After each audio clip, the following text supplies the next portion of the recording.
Hi, I'm Annie Botticelli, and welcome to my February 2019 horoscope report for you. Go to anniehelpsyou.com to check out my blog and all kinds of other goodies on my site, including enrollment for my astrology apprenticeship program if you'd love to learn astrology with me. Also, if you'd love to be a coach as your profession and bring your business online, my coach certification and online business training course is enrolling now. And I have launched my new publishing company, Luminous Life Publishing, Books and Beyond, and along with it, my new book, Radical Prayer, Transform Your Life and the World in 28 Days. So you can see more about this prayer book that is for all denominations at anniehelpsyou.com. So February is one of my most favorite months of the whole year of 2019 for so many things, for launches. Also, we've got 3 times the sweetness, 3 times as many sweet aspects this month. It is an amazing time to do anything important until around February 18th when we start shifting into Mercury retrograde shadow period. So I've got lots and lots of details about my favorite days to do important things, plus a massive amount of details specifically for you and your sign. So let's look at those details now. Hello Virgo friends. Okay, so let's look at the energies that will be affecting Virgo this month, besides the general transits that are super sweet with lots of changes having come from the eclipses, eclipse news still likely coming in, this beautiful set of open stars that we've got for a nice stretch here. And I'll go into more of the details about the general transits after the Virgo specific report. So the 2 planets that I want to focus on for this month are Venus and Saturn. So we're going to look at where in the chart each of these placements are highlighting certain potentials for each of the early, middle, and late degree Virgo placements. But first we have to establish whether you are an early, middle, or late degree Virgo placement. Okay, so if you're early born, you can see here, August. If you know your degree or you're watching for your moon or rising sign, you can see here, middle degree, September 1st through 10th. Or 10 to 19 degrees if you know your sun sign degree, if you're watching for your moon or rising sign. And late Virgo are the September 11th date around there and the rest of the sign, or 20 to 29 degrees. So if you missed this, then just please rewind and go back to it. We get a lot of questions trying to help people figure out if they're early, middle, or late, but you can tell from this chart for sure where you are. Okay, so some of the things we talk about are going to be true for all Virgos at this time, and I will differentiate between the things that are relevant for all of you and between the things that will be different depending on your placement. So the first thing I want to talk about is Venus. Venus is pretty fun to follow. It's one of the sweeter, has more of the, sweeter potentials than many of the other placements. And so first I want to give you a quick lesson on the energies that Venus brings, and then I'll show you in the chart where those archetypal energies are showing up for you at this time. Okay, so when we're thinking about Venus or any planet, it really helps to understand the energetic expressions of the planets, the archetypal expressions of the planets, by thinking of them as people. They have personalities. So each planet has multiple facets that make up its expression. Okay, so Venus always reminds me of my Grandma Marge. And my Grandma Marge, if you can imagine, okay, she's Italian. She's she was always seemed like she was smaller than me, even when I was a child. So when I would come to see her, she would run up to me with her hands up in the air, grab me by the face, kiss me on the mouth, say, "I love you." She'd also tell all the grandkids how beautiful they are. Venus rules love. Venus rules compliments and self-esteem. She would then slip $5 in my pocket. Venus also rules money. And she would come at me with a fork and a meatball and pop a meatball in my mouth. Venus also rules Sustenance, physical sustenance, and also emotional sustenance. So that feeling of being cared for, of being full, of being content.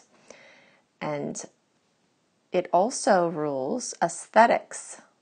So when we go into her house, there'd be this feeling of comfort and harmony and peace, which are also things that Venus rules. So it's like a cozy, warm, safe place with all of these energies wrapped up into it. So now you can understand Venus better, and you can always think of my Grandma March. So whenever Venus is moving through an area, the energy of the sign it's moving through will, flavor all of this.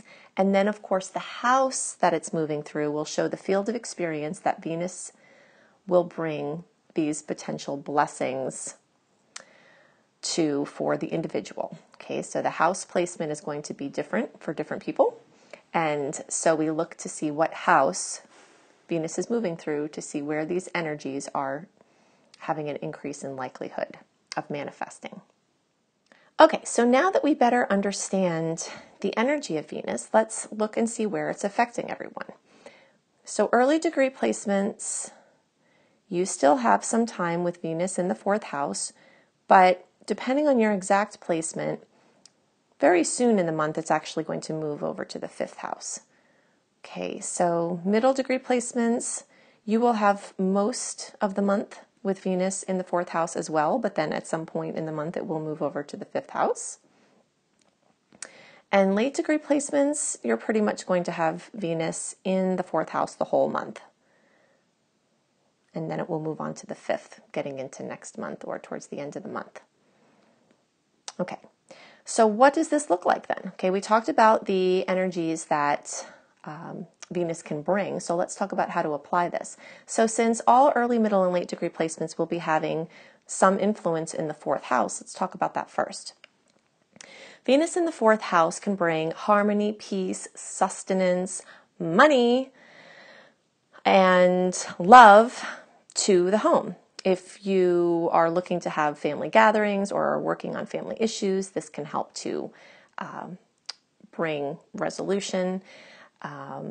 If you're in a situation where you're selling a house or doing something as a home-based business, it can bring a boost of money or financial potentials that are good. It's an amazing time to buy a house. It's an amazing time to sell a house. Anything having to do with home, or like I said, home-based projects, or any businesses that have to do with home are all going to be blessed by this Venus energy. And for you early and some of you middle, you also have Jupiter there expanding that space. So that's an added boost of a longer term energy. So you see the later degree placements. Jupiter's not there yet, but you will have this month full of opportunities from Venus in the home sector. Okay, so the earlier and some middle degree placements will also have Venus in the 5th house this month, but still listen up, you late degree placements, because what I'm about to describe is going to come for you too. It's just staggered. It'll just take a little longer to get there. And you can see from the charts why. You can see here early, Venus is all the way over here, but once we get to the late degree, Venus is here at the beginning of the 4th house, not the end like it is for the early degree placements. So Venus in the 5th house can be amazing for romance, because the 5th house rules romance and dating and love. And, if you're with somebody, it can bring more harmony into that relationship. It can bring dating potentials. If you're looking, this is an amazing month for dating. This is an amazing month for spending time with your beloved if you have already, found them. So making time for that is a good idea. Plus hobbies and fun, crossing things off your bucket list, just fun for the sake of itself, is all the energy of the 5th house. Also, creative projects can burn very bright, and making money from creative projects. It rules singing and acting and, anywhere that puts you out in front of people, athleticism or music, things like that.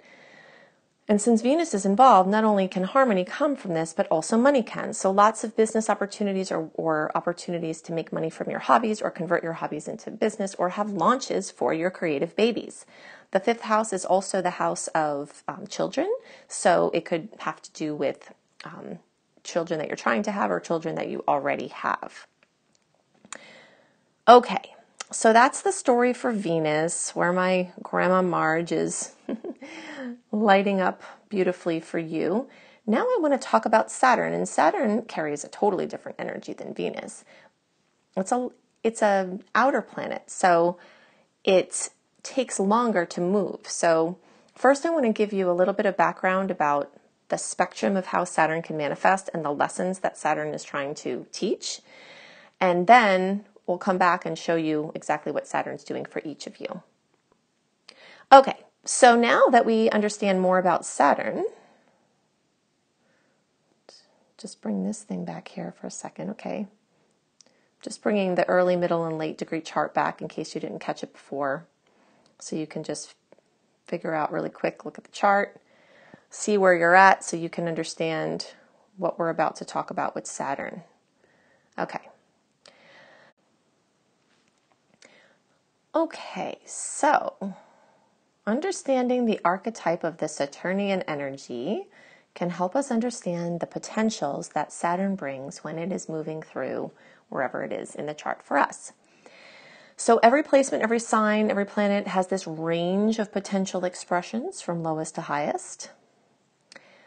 On the lower end, Saturn can bring hardship and difficulties and obstacles and challenges, feeling like you're walking through mud.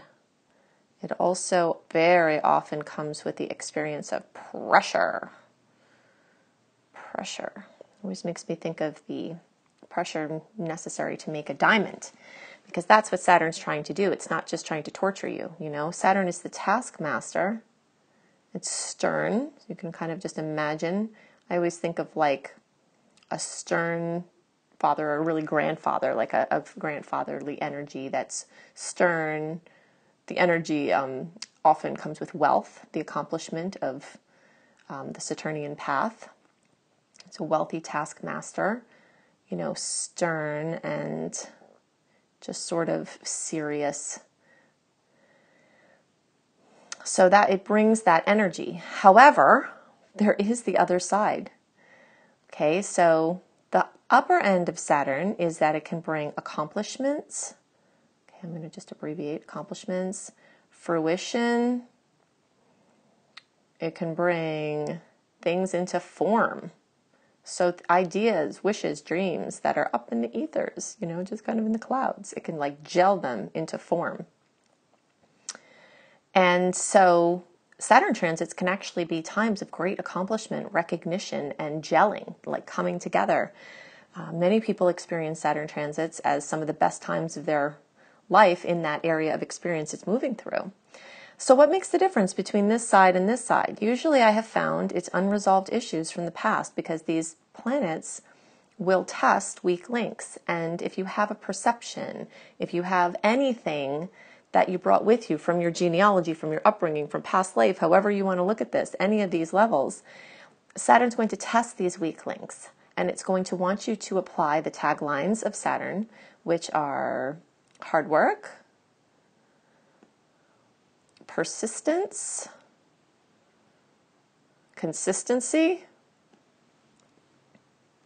And when you apply these energies to whatever area that it's, you know, working with you, then you can convert these challenges into these outcomes. And that's really the point of it. So Saturn will show you the areas you still have to work, and Saturn will show up for you the areas where you have done work and convert them into outcomes. Saturn can definitely affect serotonin levels. You know, it can be depressive as well. So for certain people, this may become relevant. But again, the consistency of, first of all, getting health back on track, or the consistency of inner work. Inner work is where you acknowledge that we live in a holographic reality, and everything inside the person, going on all in there, all in your being, reflects outside into the external experience, and that's what we experience as our life. So when you own this part of it and you shift on the inside, then you change what you're experiencing on the outside, or how you experience what's going on in the outside. Okay, so understanding these energies of Saturn, then you can bring this whole equation to whatever field of experience Saturn is moving through. We look at the sign, and then that will be the global experience for everybody, Saturn moving through the sign that it's in. And then we look to the house to see for the individual signs what area of experience Saturn is bringing. When we're looking at an outer planet's movement, you can really, really tell the difference between the early, middle, and late degree charts, because the planets that move very quickly, they will be staggered in their effects for early, middle, and late. But since they move so fast, sometimes it's not as noticeable because we're talking about weeks. But when we're talking about an outer planet and its movement, it's going to be somewhere for years.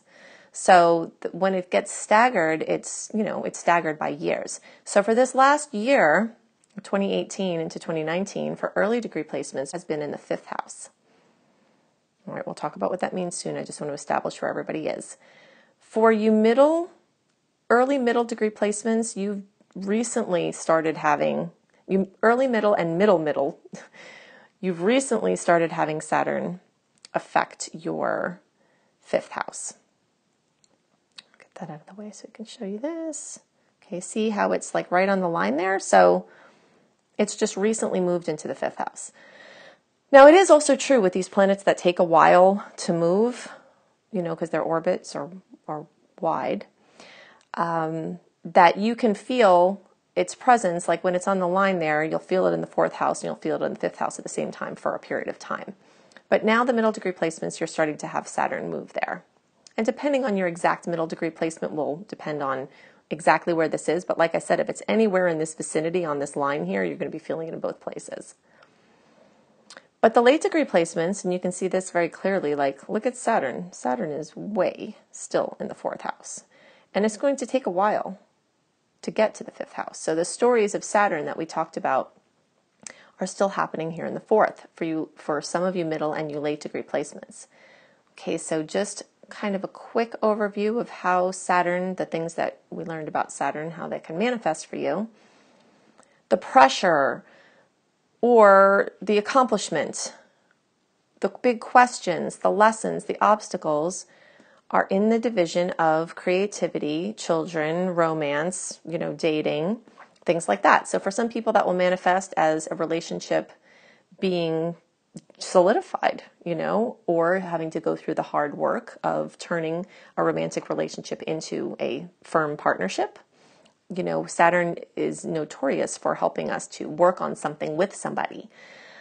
Also, I see it happen a lot that people, when they have Saturn moving through the 5th house, could be working on having a child.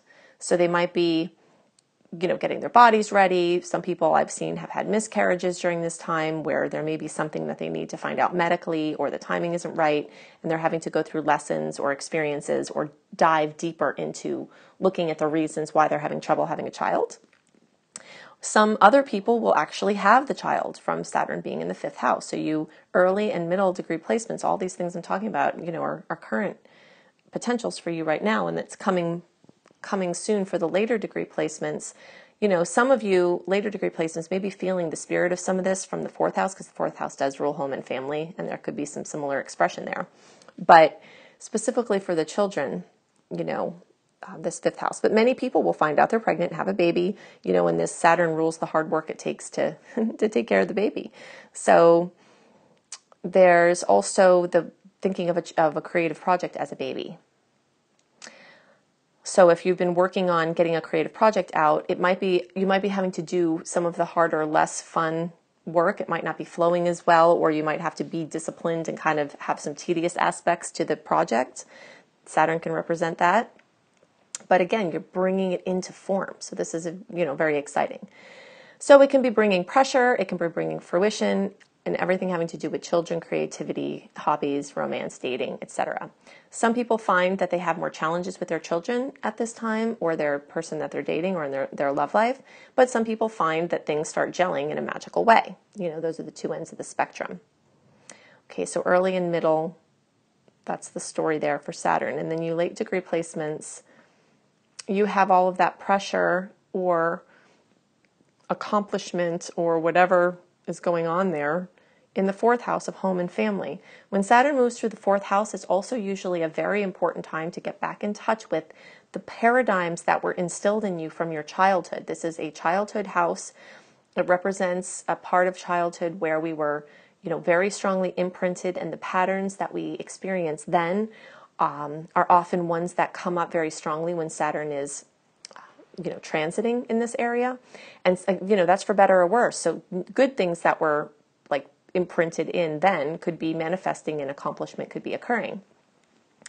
But if there are challenges, usually it's indicated to go back and do inner work around healing that time in your life, because that's what Saturn is trying to bring up to you. Whenever Saturn brings these pressures, it's just showing you something that's unresolved so that you can resolve it, so that you can get the better end of the manifestation. So I've seen real estate, home projects, home, family, either manifestation, fruition, or challenges, pressure, or both occur when Saturn's moving through the fourth house. Okay. So those are the things that are most on my mind for Virgo. Now I want to talk about these beautiful aspects this month, one of my favorite months of the whole year for doing pretty much anything. It is going to shift towards the end of the month when the Mercury retrograde shadow period starts on February 19th. So I want to give you my favorite dates for launches or anything important. I'll also give you some dicey dates where I've got some concerns that I want you to be aware of. So let's go into all those details now.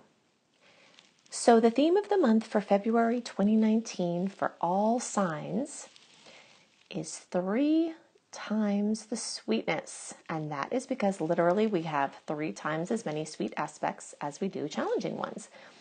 In the beginning of January, we started these really nice open skies with the stars, the planets moving direct. But January was a little bit dicey in the way that we had 2 powerful eclipses. And for some people, those brought amazing positive changes. For others, very stressful changes. And some people were just holding space for others as they went through the changes. And some positive changes still could have carried some stress because of just the newness of them. Trying to get into a new rhythm or having it come all of a sudden can carry its own kind of stress, even if it's a very positive thing. So February is going to have a totally different energy. The open stars of having all the planets be direct is going to continue through February 18th.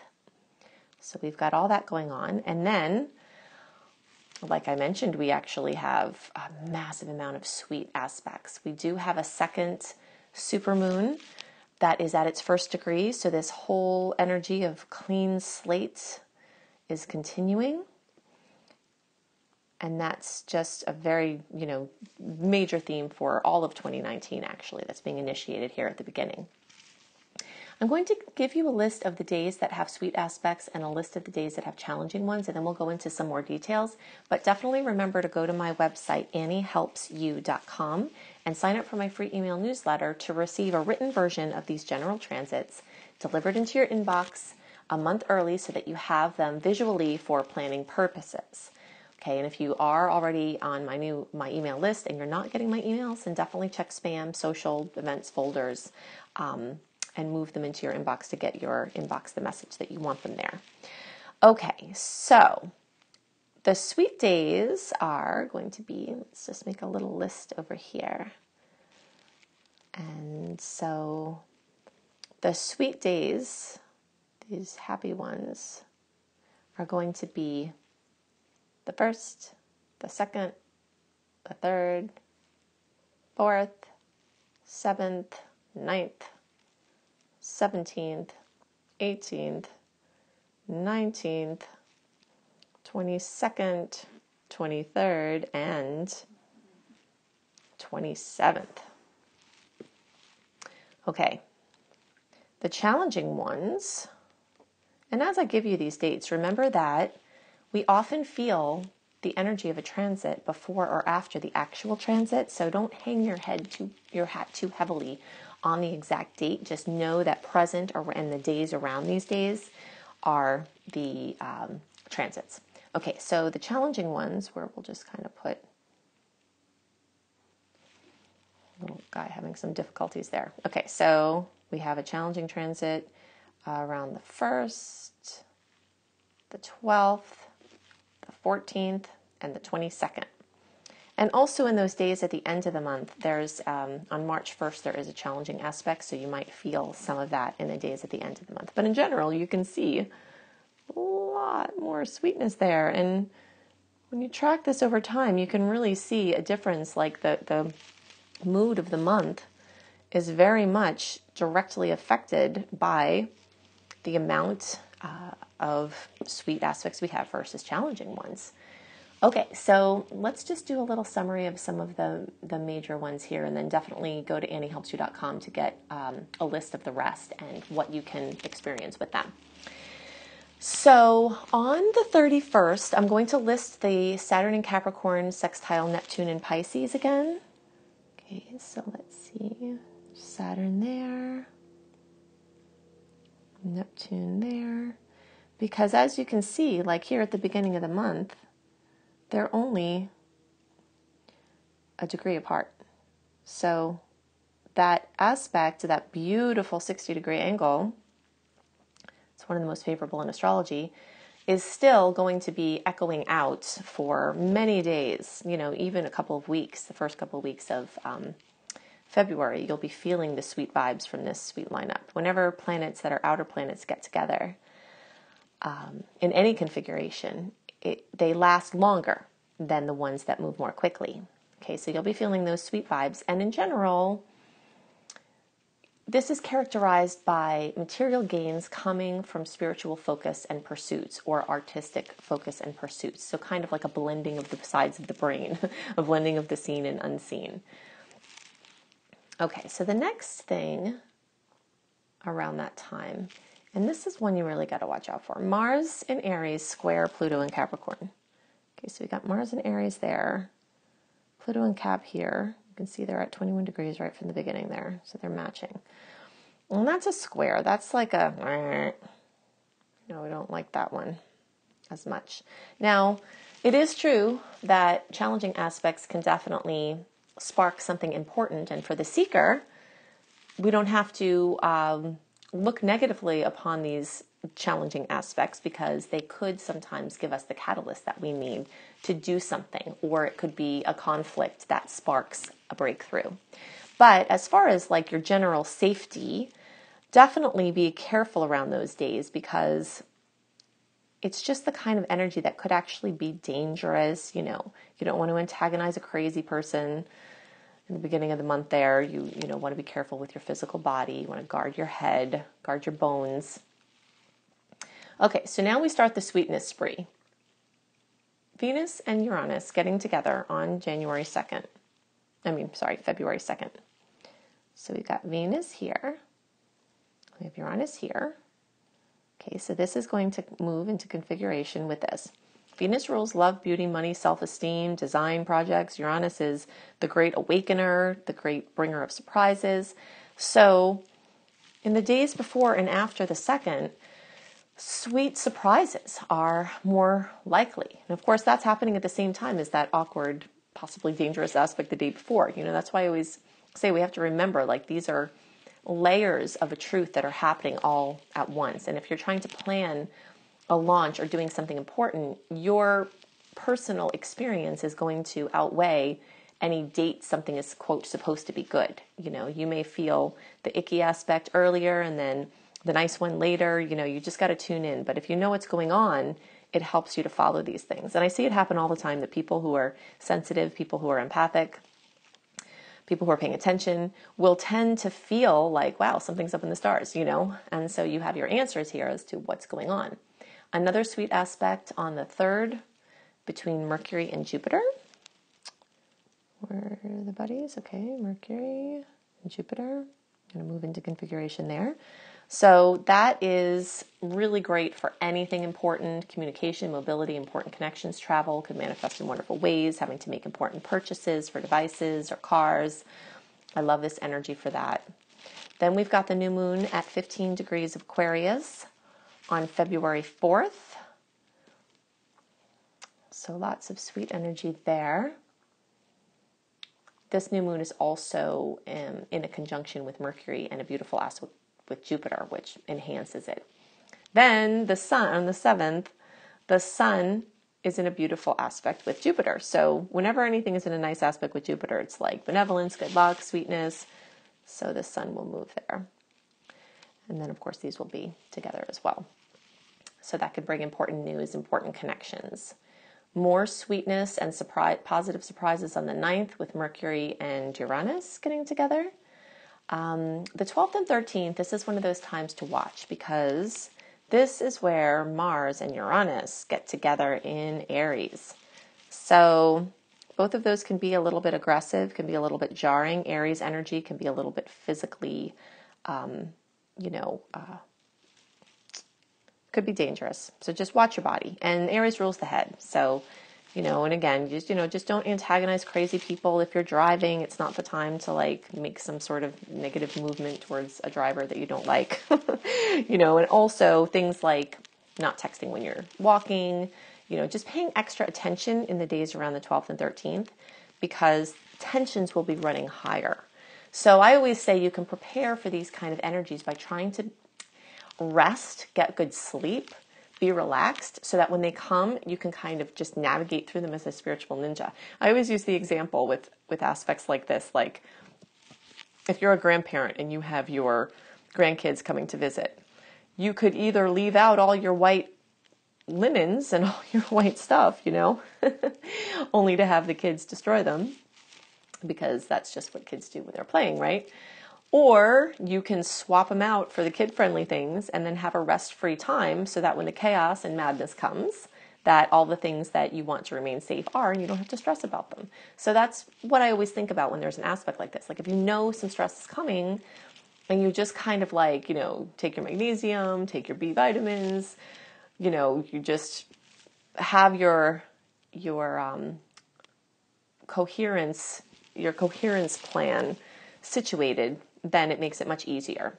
Okay, so back to sunny skies and sweetness again with our little happy cloud there, with the 17th and 18th. We've got Venus in Capricorn making a beautiful aspect to Neptune in Pisces. And, okay, so let's show you where that is. Let me say there, Venus in Cap. Okay, so you can see here Venus is in Sag, but it is going to move into Capricorn by the 17th and 18th. And that's going to make a nice aspect with Neptune here. Dreamy, creative, spiritual breakthroughs, things like that.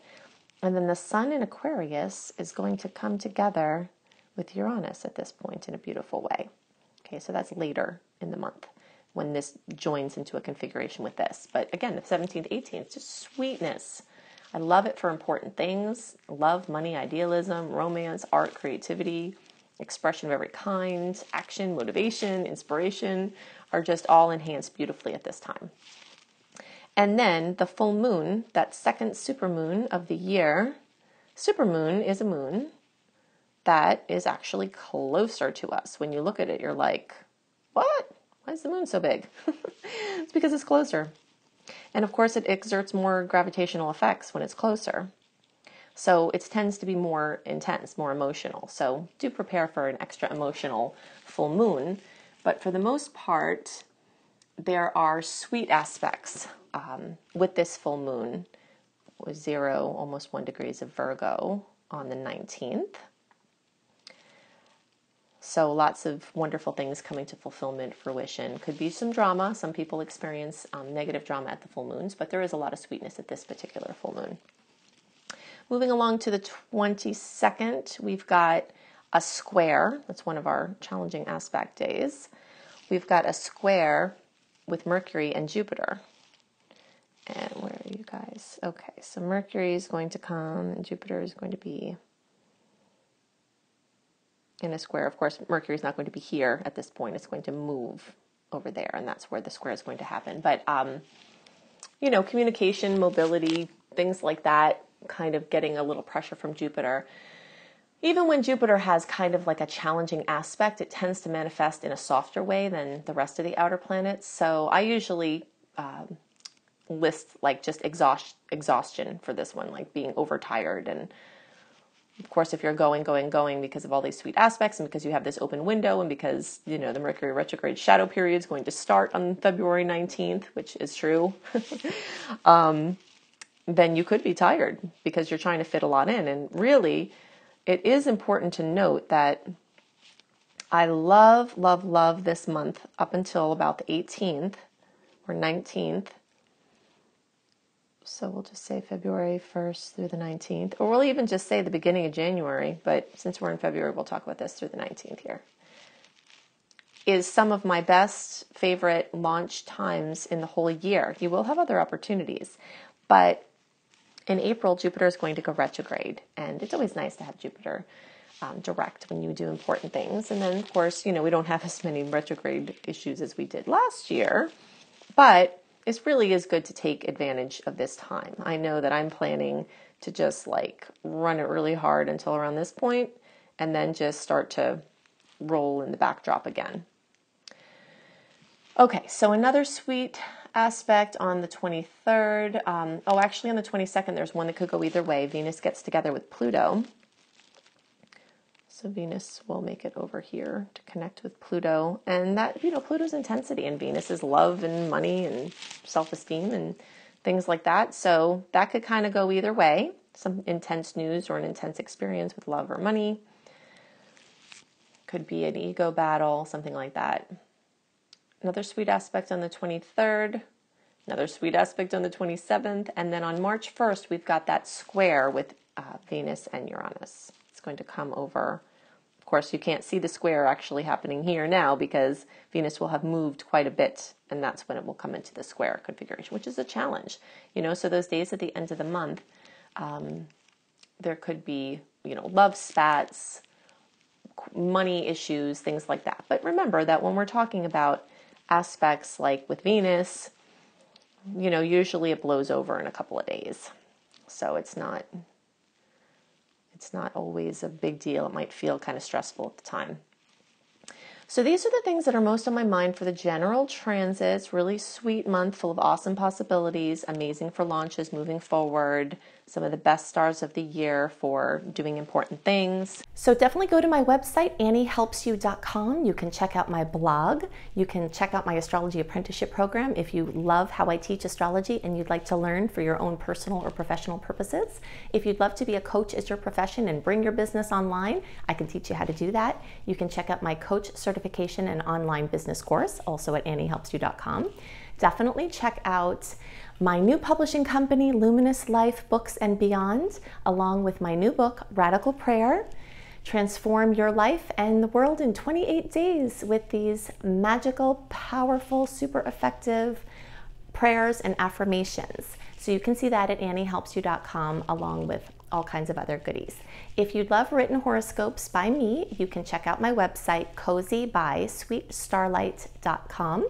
At cozybysweetstarlight.com, I write written horoscopes, often with different information than I share in the reports. And I always put those up a month early as well. And I've got all kinds of other lifestyle blogs written by me and other up-and-coming bloggers. If you are a traveler, you can check out my website, astrologykissedtravelbliss.com, for astrology travel reports monthly. If you are going to travel, you can see what the stars are like for traveling. And I also have other blogs on there.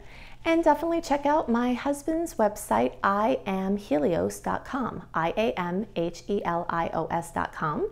He's always got new and different things on there, so you can check out his tarot offerings, and he also does astrology readings as well. So I hope you have a wonderful month, and I'll see you next month. Bye!